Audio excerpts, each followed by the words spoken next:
All right, tier list. Tier list time. We have 64 games that we've played. Well, I mean, there are some others, like technically we played Cyberpunk, but like that I was having some tech issues that crapped out instantly, so I'm not gonna count that.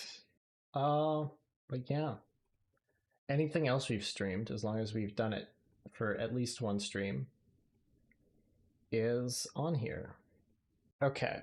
I was kind of debating between if I want to do with like what I rate the game and what I rate the streaming experience. But I think we're just going to go with the game because the streaming experience for a given game are quite variable. So like if chat's really active that day, it might have, or when I played that, it might have been a better streaming experience, or if I got some raids, or if Conch on the other side, if I were just not feeling 100% that day, not as good. um we haven't finished all the games on this list, so I'll keep that in mind. Let's get into it. So I'm going to say that S is obviously like the best of the best. A is really good. B is good. C is meh. D is bad. And if I want to, if I feel I need further qualifications, I'll add new tiers. Okay, so we're starting off strong. Fear. First encounter, Assault Recon, easy A tier. The original Fear, very good game, not particularly long. The level design and the sort of well, it's obviously like a Source Engine game. It has that feel. And that dates it a bit, but the gunplay is fun. The atmosphere is amazing. Like it does feel dated, but the game just has so many positive qualities that it's still A. And we're going to go ahead and put Perseus Mandate and what is it? Extraction Point in A tier as well. I think I don't remember which is which. I think if I recall correctly, Perseus Mandate is the weakest of three, but I don't think it's a good enough drop or a solid enough drop to put the game into B tier. Yeah, the expansions really played like the base game. They were similar atmosphere. I just think certain elements in Perseus Mandate were a little bit weaker, but still all fun. Okay, moving on. Fear 2 C tier. Meh. I found myself enjoying it more as we went along. As we played more of the game, I was like, oh, this is a fun bit, but it lacked a lot of stuff that Fear had, the original. It had its moments. There were some moments where the atmosphere was like really good, but I don't think I can justify a higher grade. I don't think I can justify a good game. Like, would I recommend you play it if you've played all the Fear if you, well, I mean, when you buy the Fear games, you buy all of them at once. So, I mean, it's worth playing that, but this is what you really want. Fear 3, D tier. going through this, I'm remembering a lot of stuff about these games. Like I just remembered that we had like a clone brother that ate people. That was weird. Weird game. Excellent though. Fucking fantastic. Would highly recommend anyone go and buy Fear and play it. Unless you are very, very young. Moving on. Portal. Very good game. Once again, kind of has that dated feel when you like look around the levels as with Fear, but like Fear, it's just good enough that it does not matter. Easy A tier as well. By the way, within the tiers, these aren't going to be a particular like rating. I might comment on games being like, oh, I think this one's better than this one, but it's just A tier. A tier is A tier. Anyway, Portal, good puzzle game, good story, not particularly long, but it's not particularly expensive either. Portal 2, S tier, better story, better graphics and level design. Obviously, the graphics are not the huge main focus, but just the sort of visual direction of this broken Aperture Factory was really cool. Would absolutely must play. Portal 2 is a must play game. Do I have anything else to say about that? Not really, no. Portal Revolution, which is a sort of a, I don't know, it was an indie made thing. This was not but it was like a sanctioned sort of thing. Yeah, community made mod. I would recommend Portal Revolution. It's great. You get it for free if you own Portal 2. The puzzles were really good.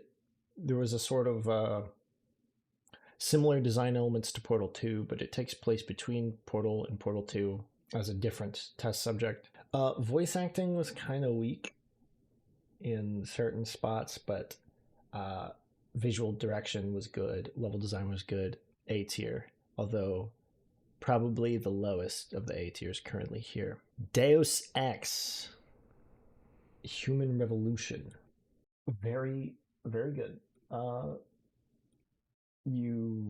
Cyborg man, transhuman super soldier fighting for a corporation, making moral choices. It's amazing. Absolutely buy it. Yeah, A tier. I don't really have a lot to say. I'm not a reviewer, but A tier. It's a good game. I'm gonna go ahead and put Mankind Divided in A tier as well. I feel like between the two, obviously there's graphical improvements and more features in Mankind Divided being the sequel. It gained some things and it lost some things, but all in all, I think that it's still an A title. I'm not sure which of these I would put higher. I'd have to replay them. Shadow Warrior, B tier, good. At times it would feel the combat was fun, the guns were guns. At times I felt like it was a little monotonous. Some of the humor is definitely like of its time, but you can slash demons apart with a katana. Also, there's a clip on this channel where I jump and I glitch on the geometry and shoot myself forward and kill myself. If you pick it up on sale, definitely worth a playthrough. Halo Combat Evolved. I have not played the entirety of Halo Combat Evolved. I'm gonna say B tier, pending another playthrough, because I really have to. I haven't seen too much of what this game has to offer. Obviously, it's a classic. Reach, A tier. Elden Ring. Oh, I didn't talk about Reach. Yeah, Reach, I don't know. It might just be that it's speaking to me as, someone who was how old I was when Reach released. It's not really common for your typical action shooter, which Halo definitely is, to have moments that are as impactful as the deaths in Reach. When I played Reach on stream, that was my second playthrough. Like when George dropped me off of the Covenant supercarrier, that's I'm I'm never gonna forget that. A tier. Elden Ring. Elden Ring is really good. A lot of shit to explore. A lot of game to play. Very frustrating when I first started playing, but once I got used to the mechanics, a lot more fun. I will say, at a point, I felt like I got too good, and I didn't feel like I was in as much danger. And everything just kind of felt like easy or bullshit. And obviously, that has to do with the builds I'm playing. I really liked Elden Ring. I did not like Elden Ring quite as much as a lot of other people did. A tier. It definitely deserves that. I know a lot of people would put it S, but I just feel like Elden Ring did not have that kind of impact on me that Portal did or some of the others. Skyrim, I mean Skyrim is Skyrim. We only played one stream of it, but it's a fun game. It's a game I've played plenty of. Well, not the special edition. We might end up playing more Skyrim, but it's a B. Like, it's a good game, but and it might be, the time I've already put into it and the time, that it's been exposed to, like, us as like, we collectively as, gaming culture have, like, been exposed to this, but B tier. I'm not going to put it any higher. Party Hard. Oop. My mouse stopped working. Party Hard, neat little puzzle game about a serial killer who kills people who want to party because the noise annoys him. It was fun. There were some good puzzles, just fun, worth playing, but I didn't think it was anything, remarkable. Love Ribbon. This is the dating sim I played while drinking an entire bottle of wine and voice acting everything. I don't know how to do a girl voice. I did not practice at all beforehand. But I decided, you know what? I'm going to do all the voices in this game in a lesbian visual novel where the two main characters are girls. They're also sisters, and they're not even stepsisters or like adopted or anything. They are blood related, same mother, same father, sisters. I don't know where to put this. Because, like, was it. It's definitely not D tier. It's definitely not S. It's definitely not A. I wouldn't put it there. It was. I'm not really a visual novel guy. I mean, it was a fun stream, but, like, I was drunk and yapping the entire time. That's fun in and of itself. It would have to be tremendously bad for that to make. Well, no, even if it was tremendously bad, it wouldn't make the stream itself unentertaining, because then, I have a game to make fun of. Would I recommend this above Fear 2? Yes. Would I recommend this above, like, Party Hard? I don't think so. Yeah, I mean, there was nothing wrong with it. It just wasn't my kind of game. I see. Metal Gear Rising: Revengeance. Incredibly edgy, lot of cool flashing lights. Some of the combat is a little frustrating, but that might have just been because I went from like finally learning the combat of Elden Ring to learning the combat of this. You know what? I'm going to just rename this category to need to play more. So this is going to be like a probationary, I don't know, type of, or the jury's still out type of thing. So we'll put that there. Witcher 3 Wild Hunt, easy S tier. That might be the best video game I've ever played. It's definitely top 3. So much content and so much like DLC stuff too. I played this game for 160 hours, and every hour of that was great. The first few might have been a pain in the ass as I learned the systems. Sleeping Dogs. Sleeping Dogs is very good. I'd rate it over everything in B, but I'm not sure I'd rate it over everything in A. Do we subdivide our tiers? Martial arts combat was really good. I don't think we subdivide our tiers. I think this is enough division. I think this is too good to be put. This is not, doesn't quite reach up to the level of a lot of the other stuff in A, but it's better than this. I'd say, yeah, it's kind of in there with Portal Revolution. Spec Ops The Line. That's a hard one. High A. Oh, I was supposed to talk about Sleeping Dogs.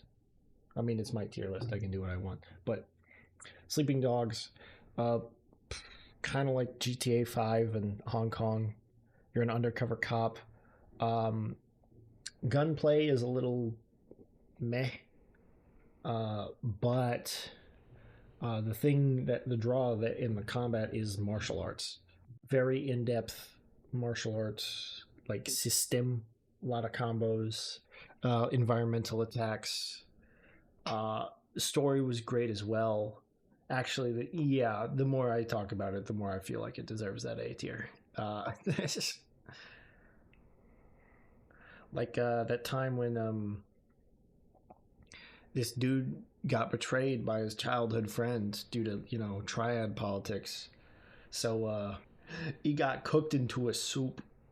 Spec Ops The Line. Ah. Is this an S or an A? The thing is you can't even buy this game anymore. At least not on Steam. You buy it anywhere else? Ah, expiring music licenses. So yeah, no, it was removed everywhere. Spec Ops The Line is not a very long game. Um, I mean, it's got some replayability. I put about 6 hours into it, but fuck, high A, high A. It's not quite S, but goddamn, great game. Or is it S? Mm, no, I don't think it's quite that good. I'd say I'd rate it higher than a lot of the other titles in A. Not quite that high. Nier Automata, great game. Um, Visuals, great. Music, great. Combat's fun. Story is wild. I'd say A tier. The only thing really holding it back is, I mean, if this was changed, I don't think it would be made an S tier. But the only like real negative, why is 9S a little boy? Other than that, good. Dishonored, excellent action stealth game. Puts you in some moral quandaries. Lets you steal a bunch of shit. A tier. Wolfenstein, good shooter. B tier, I think, for Wolfenstein. You can dual wield like any weapon, which is great. But yeah, I don't think it's quite B or quite A. So high B. Probably the highest B. Darkest Dungeon. I used to stream Darkest Dungeon a lot. And then I didn't. I should play through that. I would just keep, going, and then I'd either fuck up and I'd be like, okay, it's time to restart, or I'd play as something else for a while and then be like, shit. Start again from the beginning. Way to put Darkest Dungeon. I realized this is going to be a top-heavy list, but at the same time, I only play games I like, for the most part.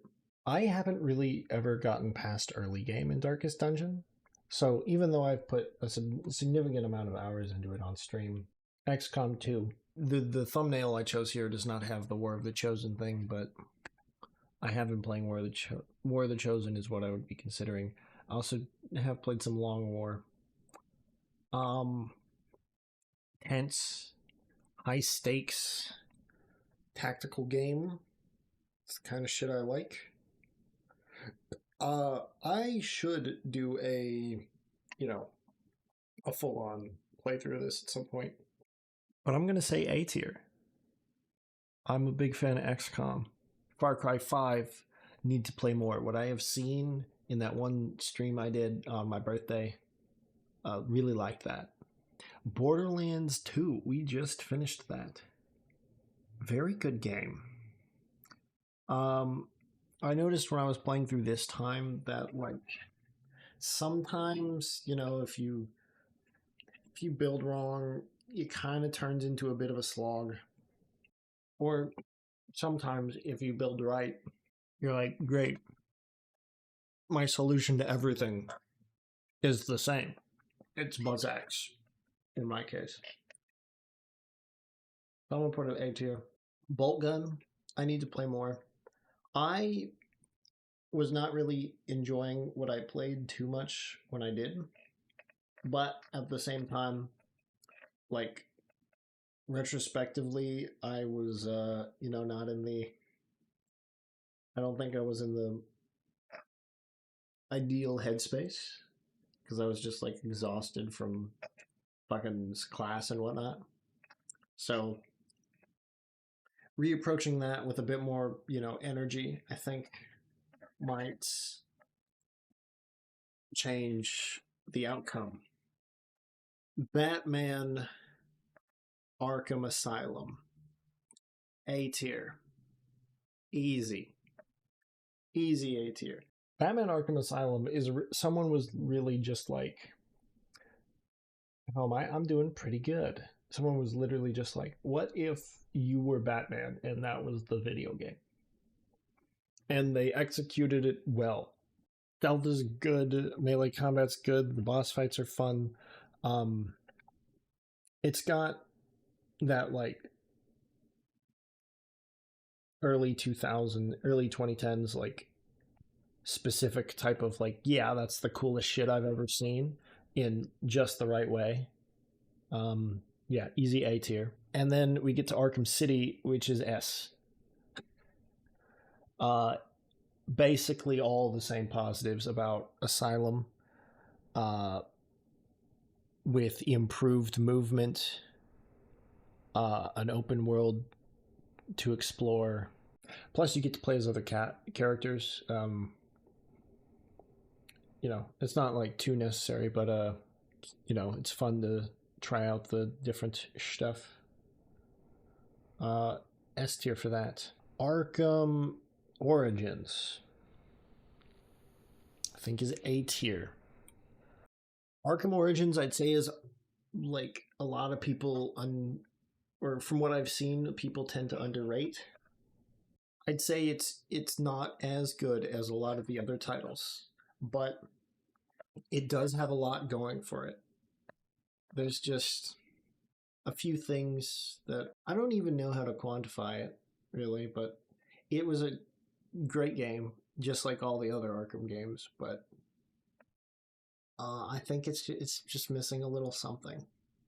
But I do like the way it treats, like, the new Batman, like, the way Alfred interacts with that, the way, the police and the criminals, so you show up and the criminals are like, you're real? They don't. Batman Arkham Knight, S tier. Just being able, the movement is so good. Being able to just glide all the way around Gotham and It's great. I feel like it loses some of the things from being a small scale thing like City, because when you go to Arkham Knight, you stop being a street level hero. In the other games, you're stopping evil plans to, like, destroy the city and shit, but like it's when you go to Arkham Knight, the scale just increases massively, and I feel like you do lose some aspects there, but you do also gain some things. Free flow combat in that is really good. A lot of stealth options, a lot of interesting side missions. Yeah, S tier. Homefront. You may remember this. This is the game we played with our good friend Captain Warcrimes, as chat liked to call him, where you liberate North America from North Korean occupation. Lamau. This is also the game where I remember when we were playing this, there was literally a Hooters on screen. We had to take out North Koreans inside of a Hooters. This is the game where Ash learned of the femboy Hooters and goth IHOP memes, and then his dreams were immediately crushed when he was told that neither of those places were real. It's a basic action shooter. In terms of gameplay, it's a basic action shooter. The story is very predictable. They need to be made real. You want to know something funny? When during the height of the femboy Hooters meme, the social media manager for Hooters tweeted out something, and he was like, "Guys, you need to calm down. I don't know how to deal with an email from my boss. Subject line: femboys? Question mark." Which also that leads me to believe that if that if his boss was emailing him about that some higher up at Hooters did look into the prospect of opening a femboy Hooters.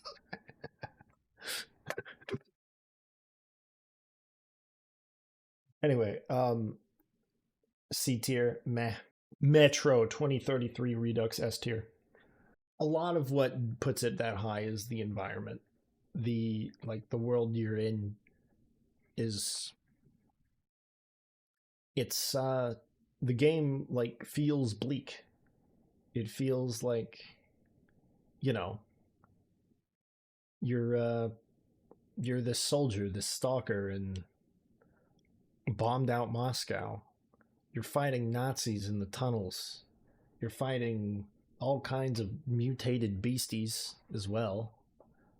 When you go up to the surface, you're like you have to find filters and shit. Watch out for landmines that people use to guard their stuff. Excellent game. Would highly recommend everyone play it. Metro Last Light. I'm going to put A tier. I'm going to put this below this one because I feel like it lost some of the atmosphere. Metro Last Light feels at time. There are sections of it where it's like, this is a shooter game. In this one, I am a soldier scavenger. In this one, I'm a soldier scavenger that's sometimes an action hero. You do heroic action things here, but they're more grounded. This has some sections that are like, I could see that in Call of Duty. Metro Exodus, I'm going to put back up at S. A great game. It by taking the game out of the tunnels, it loses some things, but once again, gains some others. But I feel like it avoids for the most part, avoids the like action hero sections, except for that bit where you're fighting hordes of cannibals. But that's also kind of funny because you have a bunch of like freaky ass Slavic dudes chasing you and yelling meat. Also, they tried to eat my wife, so they all have to die. Also, the ending is spoilers if you want to play Exodus yourself or if you're unfamiliar with the ending. You know, Colonel Miller dies. You're basically your would-be father-in-law, who has always been like, I don't know about you. He dies, saving you, and allowing the rest of the party to get through to the area they've been searching around Lake Baikal. Very impactful. Space Marine. Space Marine was a lot of fun. The story was good. The combat was good. I wouldn't say it was... It lacks something that puts it A tier, but it's a very high B. B is not bad. I'm going to, you know... Space Marine is a good game. I think it is exactly what it needs to be. But I think there's something that... I can't put it in the same tier as like Arkham Asylum. No. Space Marine 2. Okay, Space Marine 2, obviously graphical improvements. The melee combat was really good. Okay, I was gonna put it B, but then I remembered the melee combat and just how you cut through motherfuckers all the time. I would have liked more single player. I don't think this is as good as some of the other titles in here. Like, it's not... Like, I'd recommend Reach. I'd recommend Spec Ops The Line over this. Well, not that you can buy it anymore. But I'd say this is A tier. Crysis Remastered. I don't know. I don't really remember. A lot of the Crysis shit blends together. Okay. So remember, this was like the world kept getting like less open as it progressed, which was partially a benefit because Crysis is unoptimized as shit. Like, for instance, the maximum graphics preset for Crysis is can it run Crysis, because it is so hardware intensive. I'd put them in the same tier as Shadow Warrior. I'm gonna say I'm gonna rate all three games at once. In this one, you're Nomad, and you help drag Prophet out of the alien bullshit. In this one, you're a Marine who is saved by Prophet. And, well, initially you're fighting North Koreans, but then you start fighting aliens. This one, you're a Marine that is saved by Prophet. And as a result, you put on his suit, because, otherwise you'll die. I don't quite remember. They were action games and you had a cool suit that had abilities. Most of the time, you used like stealth. Yeah, I'm gonna put them B. Tomb Raider. Okay, so this is the first one. This is we're stuck on that Japanese island, lost Japanese island in the Pacific Ocean. That's gonna be an A tier. Great game. We had that some of our the people we crash landed with were kind of fucking stupid, and then the professor was kind of stupid and also an absolute dickhead. I was glad when he died. This one also had the issue where, because when I was playing this, I was having hardware problems because my motherboard was, for some reason, improperly vaulted. So I experienced a blue screen, multiple blue screens, while in one of the final sequences. Ugh.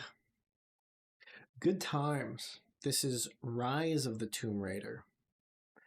This one adds some new mechanics, expanded crafting, and whatnot. This one takes place in Siberia. We are traveling after lost Byzantine shit. They have some kind of elixir of immortality. One of the main antagonists is our stepmom, if I remember correctly. And there's a bunch of religious nutcases who are trying to kill us. A tier. A tier would shoot at my stepmom again. Shadow of the Tomb Raider. Gameplay wise, right, this is very similar to Rise. It adds a couple new features for stealth, like mud and whatnot.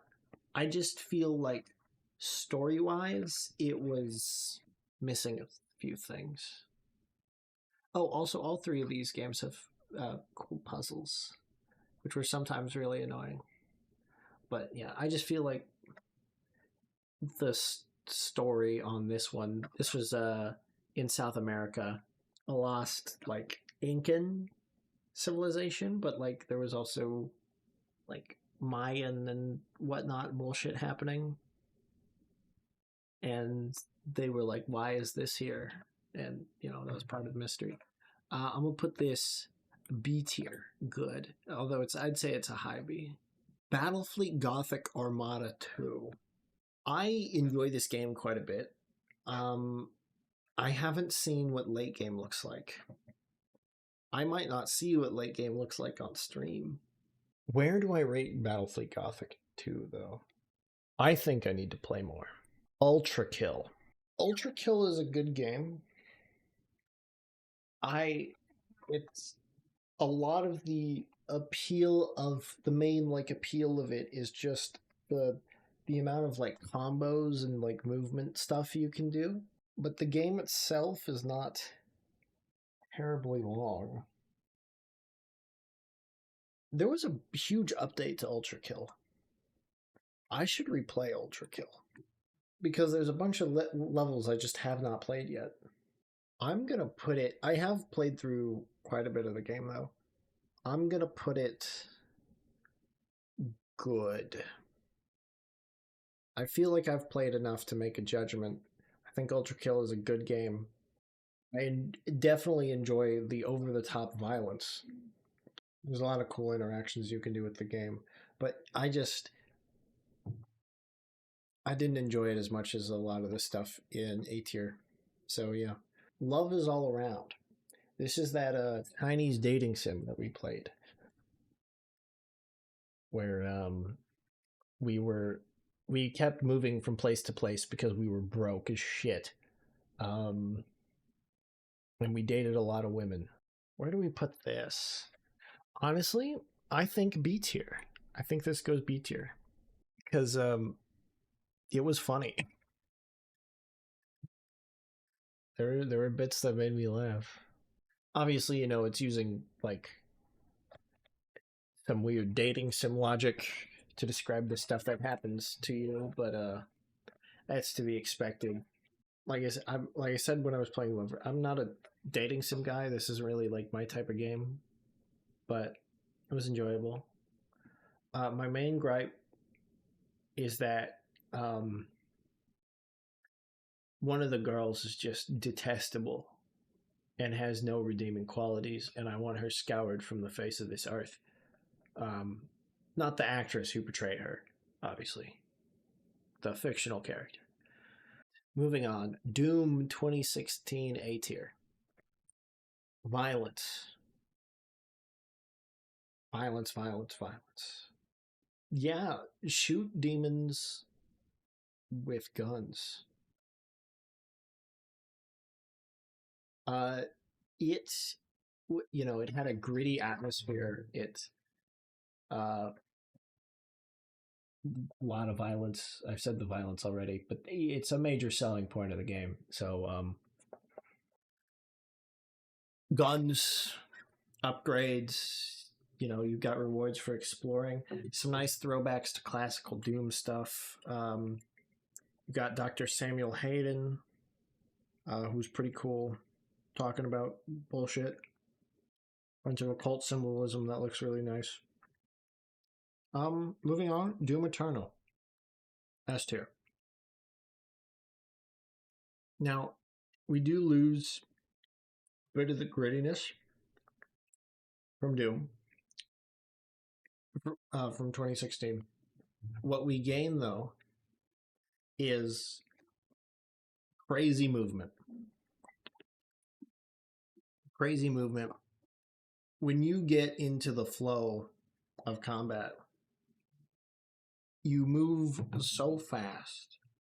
You are just so incredibly capable of dishing out damage that, when you get into the extra like DLC levels in the old gods, they just throw the most ridiculous shit at you. And ordinarily, you'd be like, what the fuck? Why? How was, I keep saying, I'm explaining my opinion, so I suppose you don't know. They throw shit at you that when you were first approaching the game, you'd be like, what in the goddamn fuck? Like, who is supposed to fight that? But then you get to that point where they are throwing that crazy shit at you, and you gain that experience, that comfortability with the weapon system, and you're like, oh yeah, send more.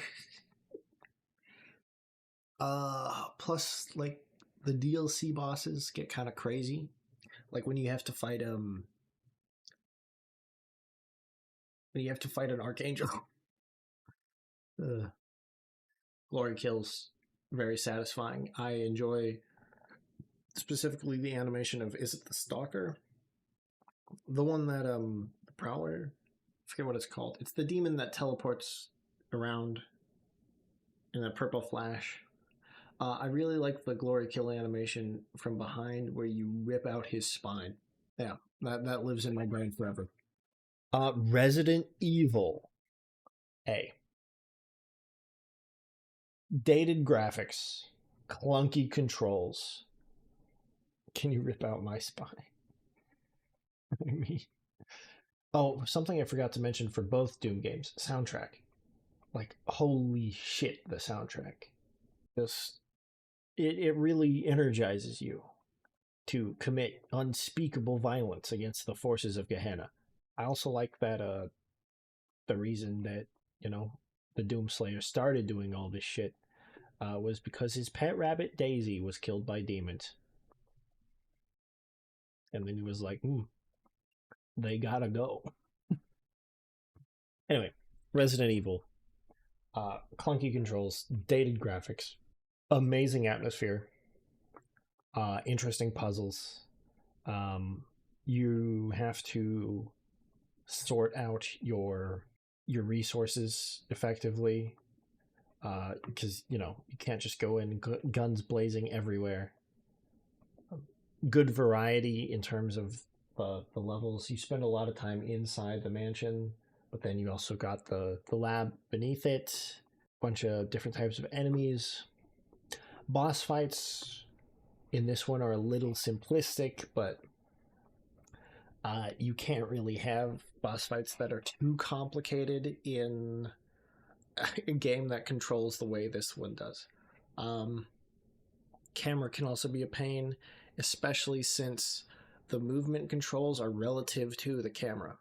It'll keep motions from the previous screen. So like if you're walking, if you hold W to walk forward, or up relative to the camera, if you walk into a different camera angle, you will still be walking along the same line you do. But if you press another button, now those movements are arranged to the new camera angle, which makes an interesting and annoying control scheme sometimes. Despite all that, though, like I said, amazing atmosphere, cool levels, cool story. Yeah, great game.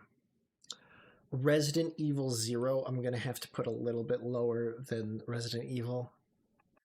Did have the running stream joke about Joe Biden that resulted in a cocktail created by chat called the Biden Blast. I mean, it's a similar kind of thing, similar kind of puzzles, whatnot, etc. I just feel like certain parts of it were a little bit weaker than like Resident Evil proper. Definitely very enjoyable, but I can't quite put it up in the same tier. Definitely worth a buy though. It goes on when it's on sale, it's like super cheap. Resident Evil 2 is a Resident Evil 2 S tier. It's definitely not lower than A. This is tough. Okay. Let's talk about it. Atmosphere on RE2 is great. If Resident Evil 2 is A tier, it's definitely high A. Because I would put it ahead of things like... Okay, no, it's high A. I'd put it near like Spec Ops The Line as like absolute peak of A. But let's put it back there because Resident Evil 3, I think we also put that in there. I wouldn't say 3 is as good as 2, but definitely has a lot of shit going for it. It was really fun. Nemesis is one of the coolest enemy designs I've ever seen. He's cool as fuck. Enter the Gungeon. I barely remember playing this.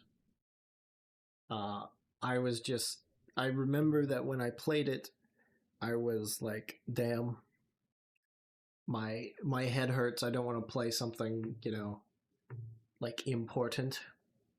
I don't want to play something I need to focus on, like Siege or something that, has, requires a lot of, it requires a lot of focus to play well, or has an in-depth story that deserves attention. So I played Enter the Gungeon. Subsequently, I don't think I played enough to give it a fair ranking. All right, so that's all of the single-player, like story-driven games, and even that little roguelike there. Now we move on into our sandbox experiences. I'm gonna put Warhammer 3 in A tier. Commanding the armies on the field is really satisfying. It's good fun. You got your artillery, you got your monsters, you got your heroes.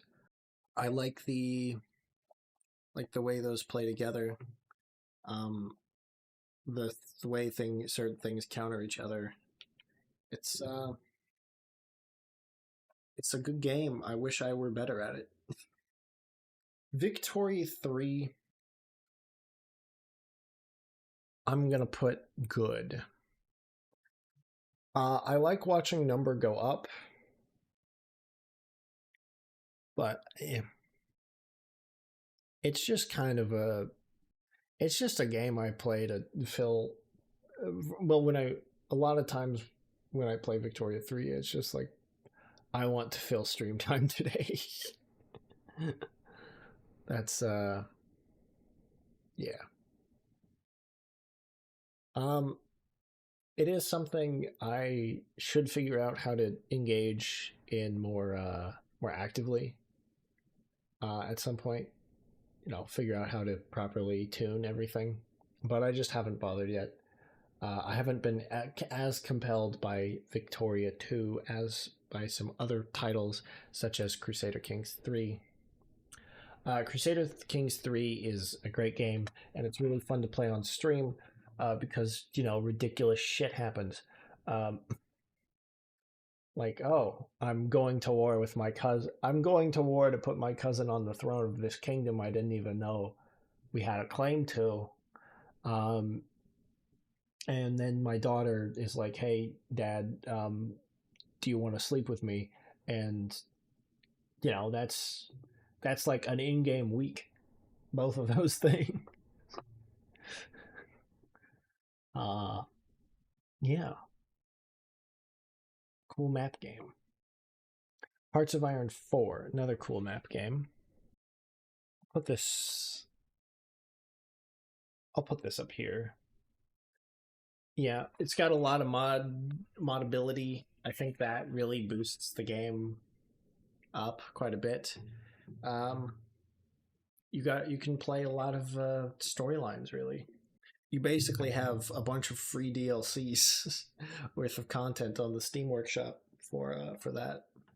Europa Universalis. I played this for like one stream. Honestly, EU4. I used to play a shit ton of it. Doesn't like capture me the same way, so I'm gonna put this meh. It's just not as engaging. I don't find it as engaging as I used to. Uh, Also, I don't really own a lot of the DLC, which is why I haven't. One of the reasons I only played it the one time on stream. Mountain Blade Banner Lord. I'm gonna put that in great. I feel like there's some aspects of the game I haven't engaged with yet, but you know, it's a medieval sandbox. You can build your army, go around stabbing things. Stellaris is a good chill game. I'm going to put that in B. Explore your universe, build your empire, make science. Once again, I don't have a lot of the DLC for this, so when I play a Paradox game without a lot of the DLC, I kind of feel like I'm missing a bit of the core experience. So it's going to sit in B. If I run into a financial windfall, I might pick up some DLCs on sale and re-examine. RimWorld. I think I need to play more RimWorld. I haven't played too much RimWorld. I only did it for like one, maybe two streams. Yeah, it's you know, build a colony on a planet. A bunch of whack shit can happen. Yeah, it's I haven't played in a very long time. I'd be interested to see what comes of it if I re-examine that game with fresh eyes. Tom Clancy's Rainbow Six Siege. Okay, like any multiplayer like PvP game, Siege is low key a piece of shit, but it is also really fun. It's really annoying to like deal with other players sometimes, but I really like the gunplay is nice. The options you have for like setting up and defending and whatnot is makes it more interesting in my mind than a lot of other comparable games, other 5v5 competitive titles like Counter-Strike or Valorant. Just the ability to shape the map and yeah, you got a lot more options in terms of strategy, both on attack and defense. I think that's really cool. I'm gonna go ahead and put that in A. You know what? Add row below. A minus. Great question mark. That's where Siege lives. And all right, that is all 64 games I've played on stream. Well, I've played 65 because I streamed Cyberpunk. But like I said, I'm not counting that because I was having some technical difficulties with that, so uh, didn't get a full proper stream out of it. Every game here I've done for at least one full stream. So yeah, that's that. What do you guys think?